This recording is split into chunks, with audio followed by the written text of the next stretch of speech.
예전에 그 고 황수관 박사님께서 이렇게 하신 말씀이 있습니다. 사람은 쉬어야 한다라고 이야기합니다. 무조건 일할 수도 없고 또 무조건 일한다고 해서 좋은 것도 아니라고 이야기를 하십니다. 그런데 그렇다고 해서 모든 장기들까지 쉬어서는 안 된다라고 이야기하죠. 심장아, 너 그동안 수고했으니까 잠깐 쉬렴. 이랬다가는 어떻게 될까요? 바로 우리가 이 땅에 있지 못할 것입니다. 분명히 우리는 쉬어야 하지만 또 쉬지 않아야 될 것들도 있다는 것이죠. 사실 우리의 장기가 겉으로 봤을 때는 우리가 일하는 것이 쉬어야 되는 일들이 분명히 있지만 내 안에 있는 것들은 뭐라도 하나 쉬게 되면 자기 역할을 못하게 될 뿐만 아니라 사실상 우리가 살아가는 데 있어서 굉장히 어려움이 있다는 것이죠. 우리의 신앙생활도 그렇지 않을까 생각합니다. 물론 우리가 쉼도 필요합니다. 그러나 더 중요한 것은 쉬지 말아야 될 것들도 있다라는 것이죠. 그리고 그것들이야말로 정말 우리 삶 속에서 평생의 우리 생사와 직결된 일이라는 것입니다. 그렇기 때문에 하나님께서는 쉬지 않고 해야 될 일도 있음을 이야기하면서 이스라엘 백성들에게 어떻게 살아가야 할지를 말씀하고 계십니다.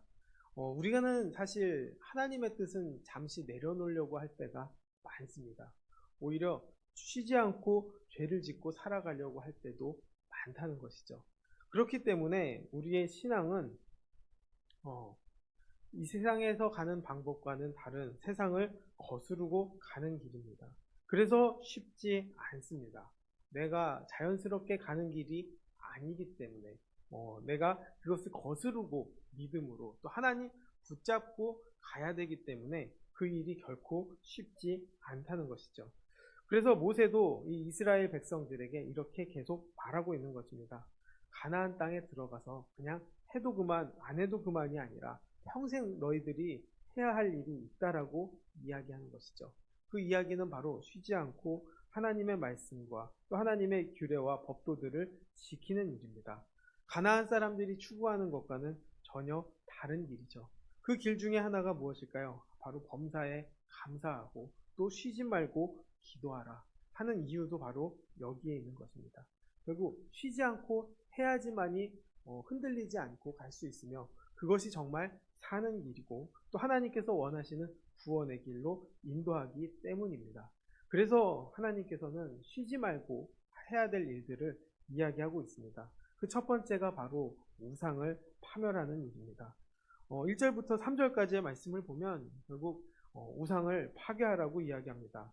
너희가 쫓아낼 민족들이 그들의 신들을 섬기는 곳은 높은 산이든지 작은 산이든지 푸른 나무 아래든지를 막론하고 그 모든 것을 너희가 마땅히 파멸하며 그 제단을 헐며 주상을 깨뜨리며 아세라상을 불사르고 또 조각한 신상들을 찍어서 그 이름을 그곳에서 멸하라고 말합니다.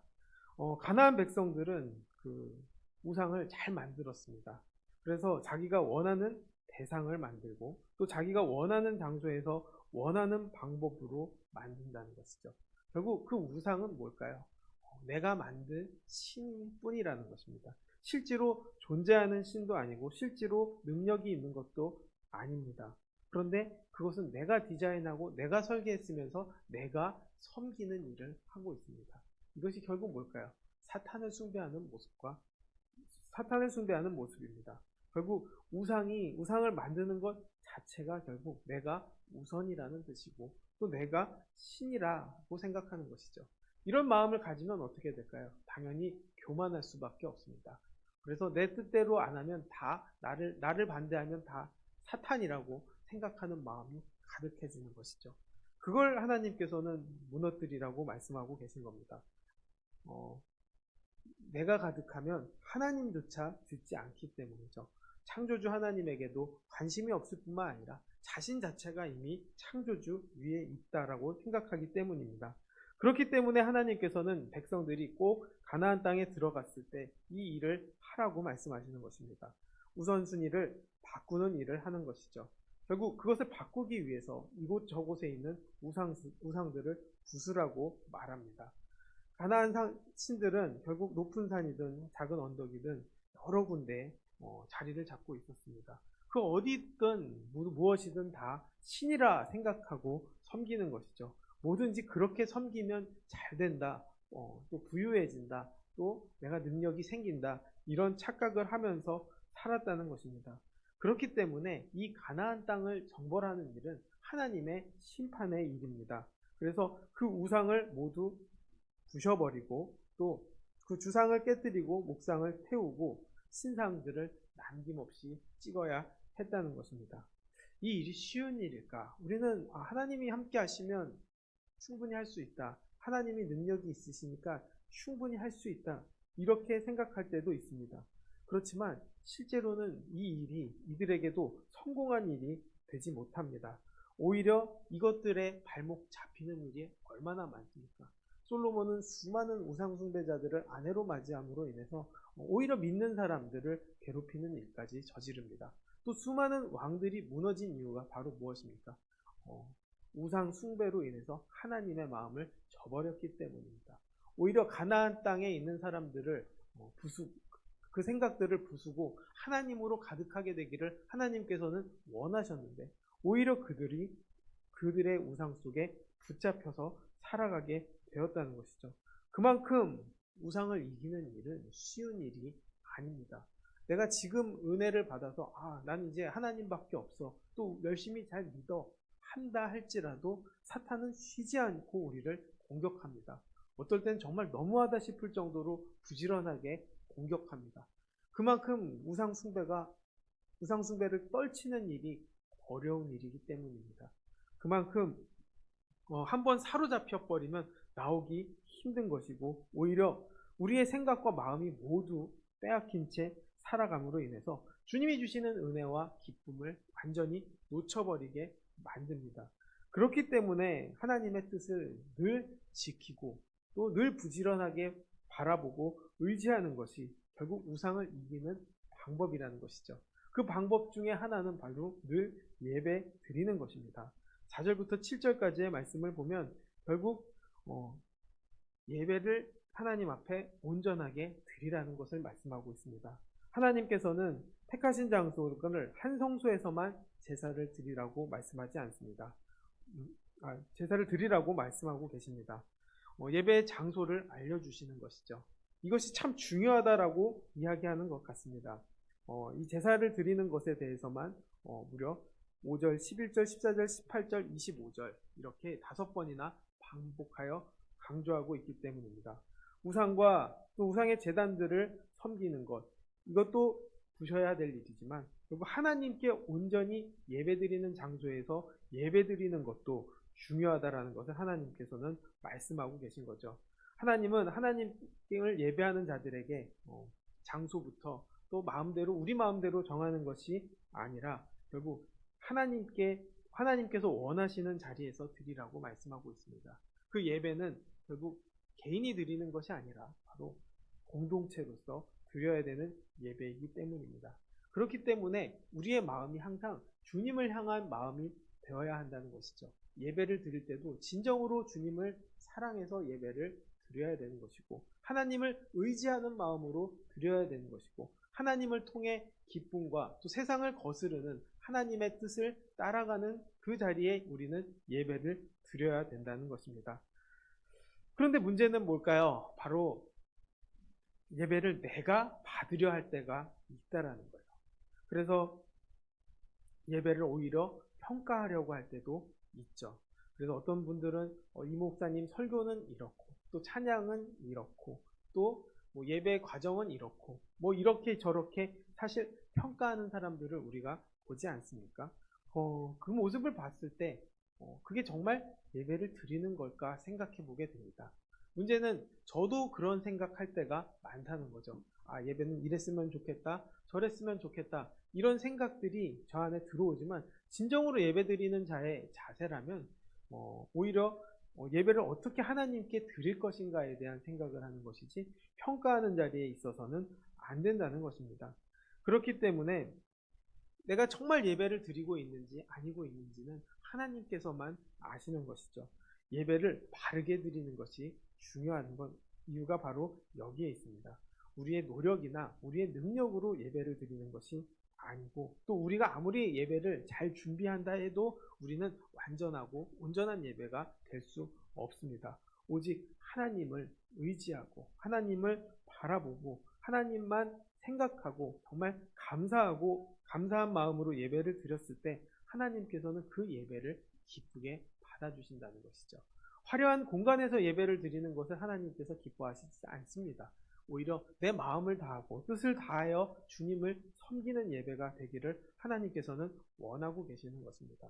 그리고 또 하나님께서는 택하신 성소에서 제물을 드리고 먹는 것을 이야기하고 계십니다. 그 이유는 무엇일까요? 바로 유일한 성전이신 하나님께만 드려야지만이 우리가 하나님께 나아갈 수 있음을 이야기하고 있는 것이죠.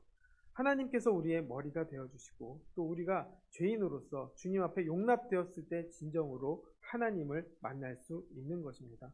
온전히 내가 나를 내려놓은 상태에서 성령님께 전심을 드려 예배를 드릴 수 있기 때문입니다.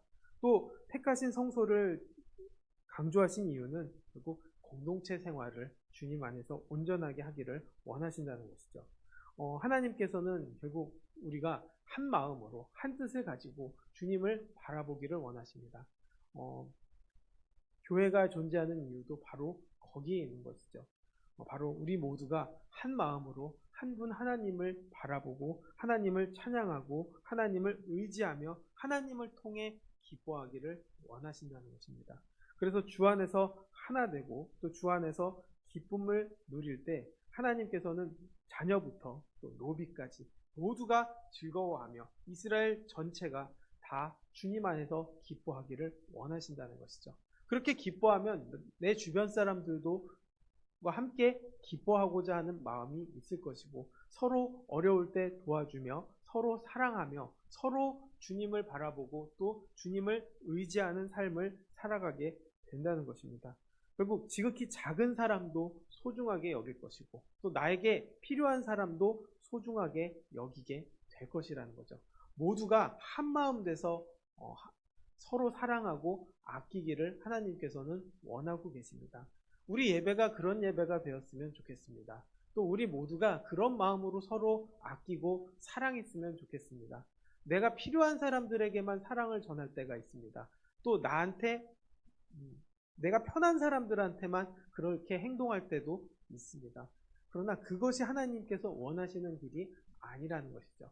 모두가 내가 보이지 않는 사람이다, 내 눈에 당장에 보이지 않는 사람이다 할지라도, 눈에 띄지 않는 사람이라 할지라도 서로 사랑하고 아껴주고 하나가 되는 마음, 그것이 바로 온전한 공동체의 모습이 아닐까 생각합니다. 하나님께서는 그 온전한 공동체를 통해 예배를 받기를 원하신다는 것이죠. 그저 나 혼자 드리는 예배, 나 혼자 기도하는 예배도 분명 중요하지만 정말 모두가 하나 되어 하나님을 찬송하고 하나님을 기뻐하는 예배가 진정으로 하나님께서 원하시는 예배가 아닐까 생각합니다. 그렇기 때문에 결국 자기를 부인한 자들이 온유하신 성령님 안에서 우리의 머리 대신 그리스도와 지체가 된 교회, 또 서로 사랑하는 교회가 되기를 하나님께서는 원하고 계십니다. 저희 초등부 아이들이 늘 외치는 말씀이 있습니다. 예배 찬양하고 나서 늘 외치는데, 우리는 요한복음 4장 24절 말씀을 늘 외칩니다. 하나님은 영이시니 예배하는 자가 영과 진리로 예배할지니라 라고 예배를 드립니다. 아이들이 그 내용에 대해서는 외치기는 하지만 사실 그 내용의 그 속뜻까지는 다 이해하지 못할 거라 생각하지만 아이들 마음속에 그 말씀이 새겨지면 어느 순간에 하나님께서는 그 말씀을 가지고 그 아이들을 이끌어 가실 거라 믿습니다. 그리고 그 과정 속에서 그 아이들도 진정한 예배를 드리게 될 것을 믿습니다. 그 모습을 보면서 우리 모두도 그렇게 하나님께서 이끌어가고 인도하고 계시다는 것이죠. 세상은 쉬지 않고 우리를 공격합니다. 또 하나님을 떠나기를 간절히 소망하고 있습니다. 그래서 우상을 만들게 하고 또 우상을 따르게 하고 우상을 섬기게 하고 우상과 함께하는 것이 더 좋다라고 느끼게 됩니다. 그걸로 인해서 어떤 문제가 생길까요? 죄의 길로 빠지게 되는 것이고 쾌락의 길로 빠지게 되는 것이고 결국 그저 죽는 길이 아니라 영원히 죽는 길로 빠지게 됩니다. 하나님은 그것을 건지시기 위해서 이스라엘 사람들을 건져주셨고 애굽에서 건져주셨고 또 인도하셨고 훈련시키셨습니다. 그리고 또 훈련시켰을 뿐만 아니라 이제는 아주 이 나약한 존재들을 통해 하나님의 능력을 드러내기 위해서 아주 강한 민족, 이 가나안 땅의 족속들을 하나님께서는 심판하고 계십니다. 그런데 중요한 것은 그 도구로 사용되는 이스라엘도 하나님을 떠나서 죄악으로 물들기 쉽기 때문에 하나님께서 그것을 아시고 늘 돌이키라고 말씀하고 계십니다. 가장 큰 능력 있는 분은 하나님이십니다. 우리 삶 속에서도 그 하나님이 여러분들에게 능력을 전하시고 발휘하게 되기를 원합니다. 그리고 여러분들이 온전하게 주님 앞에 쓰임받게 되기를 원합니다. 그로 인해 세상을 이기고 또 주님과 동행하는 기쁨을 누리며 또 온전한 예배를 통해 주님을 온전히 찬양하며 서로 사랑하는 우리 모두가 되기를 주님의 이름으로 축원하겠습니다. 기도하겠습니다. 하나님, 우리의 믿음이 나약합니다. 하나님 앞에 늘 부족합니다. 그러나 주님 함께 하심을 믿습니다. 또 주님 의지합니다. 주님 바라봅니다. 진정으로 주님만 바라보고 의지하고 살아가게 도와주시옵소서. 주님으로 기뻐하는 삶을 추구하게 하시고 또 마귀가 쉬지 않고 우리를 괴롭히고 있지만 우리도 쉬지 않고 기도하고 쉬지 않고 묵상하고 쉬지 않고 하나님만 의지하며 온전히 예배드리는 자가 되어 마귀와 대적하고 또 우리가 세상을 이기는 은혜를 허락해 주시옵소서. 그 안에서 서로 사랑하고 온전히 기뻐하고 주님이 원하시는 온전한 예배를 드리며 이 교회가 그 온전한 예배를 드릴 수 있는 축복의 교회가 되게 하시고 우리 모든 성도님들이 주님으로 하나 되는 온전한 공동체 될 수 있게 주님께서 인도해 주시고 함께하여 주옵소서. 모든 영광 주님께 돌리며 예수님의 이름으로 기도드렸습니다. 아멘.